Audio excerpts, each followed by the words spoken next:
solo una semana después de las europeas empiezan a aparecer encuestas para medir qué pasaría en unas hipotéticas generales, esas generales que no sabemos todavía si serán quizá en este otoño, digamos, esa es un poco la previsión más optimista, o si serán dentro de 3 años si Sánchez logra agotar la legislatura, cosa que parece bastante complicada en este momento.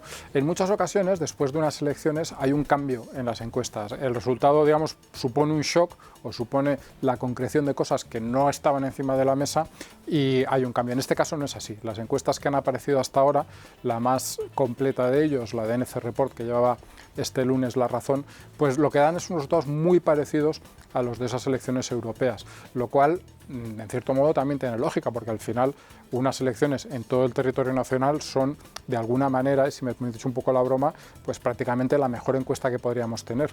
Así que, bueno, lo que sale es eso, que sobre todo el PSOE y el PP están en términos muy parecidos a los que tuvieron el 9 de junio y bueno, el resultado que tiene eso, la plasmación práctica que tiene eso en aquellas encuestas que hacen traslación de escaño, en las otras tienes que hacer un poco intuitivamente, es que PP y Vox, si lograsen entenderse, que hombre, sería lo más probable, tendrían una mayoría absoluta amplísima, por encima de los 180 escaños.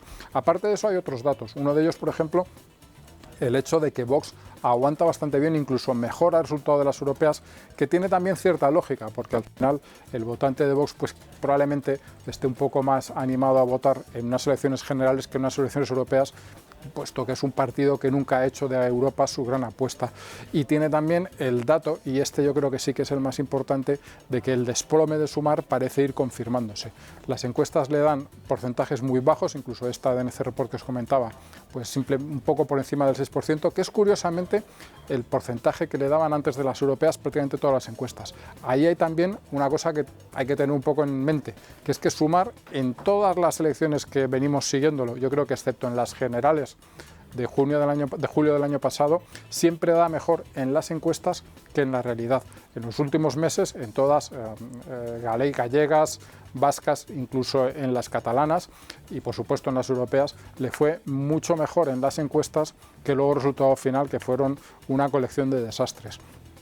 Así que si esa dinámica se mantiene, veríamos que en este momento Sumar estaría pues en cifras prácticamente ridículas. Yo creo que esto más o menos va confirmándonos y en los próximos meses tendremos más confirmación de que ese proyecto político está realmente agotado. Y además con una variedad, con un tema importante al lado, que es que al mismo tiempo Podemos no logra cubrir ese gap que se ha creado entre lo que obtuvieron ambos partidos yendo en coalición en julio del año pasado y lo que tendrían ahora.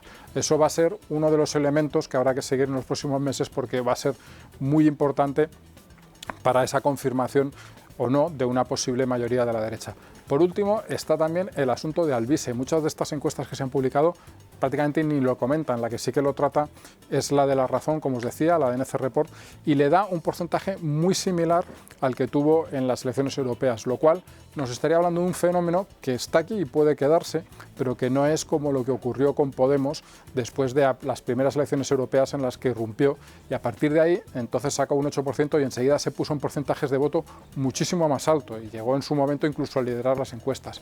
Parece ser que lo de Alvise pues sí que tiene cierta capacidad de aguante, sí que presentándose en unas generales tendría un resultado muy similar y los mismos no, y 4 o 5 escaños, que es un poco lo esperable, pero no le catapulta, como pasó entonces con Podemos, insisto, a un nuevo registro político, a una nueva, a un protagonismo que desde luego no es el que aparentemente va a tener, que no lo estoy con eso ni mucho menos despreciando, sino que no es el mismo tipo de fenómeno. Por último, comentar un dato, digamos, aparte de todas estas encuestas. En los últimos comicios, el 9 de junio, la peor casa de encuestas de toda España no fue un grupo de amiguetes que se reuniesen al lado de una barbacoa y hiciesen una porra, sino que fue el CIS de José Félix Tezanos.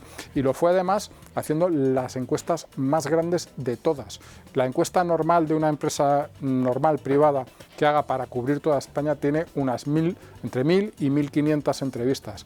La del CIS de Tezanos tuvo 7.500, 5 veces más. Y aún así fue la que menos acertó. ¿Cómo puede uno equivocarse tanto? Bueno, pues es imposible equivocarse tanto. Lo que hizo Tezanos fue lo que viene haciendo desde que está en el cargo, que fue mentir descaradamente, lanzar bulos, que es la especialidad de este hombre del PSOE. Y yo creo que esto debería hacernos pensar a todos, primero, ¿para qué sirve el CIS? La verdad es que ya hay que pensarse para qué sirve el CIS. Y segundo, ¿cuál debe ser la respuesta periodística ante un señor que todos sabemos cuando publica algo que está mintiendo?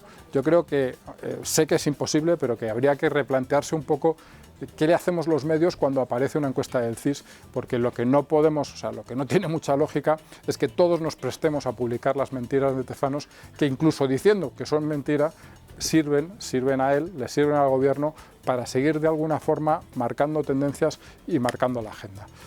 Lo dicho, hay que pensárselo y la basura pues debería quedársela a Tezanos en casa y probablemente no debería estar en las portadas.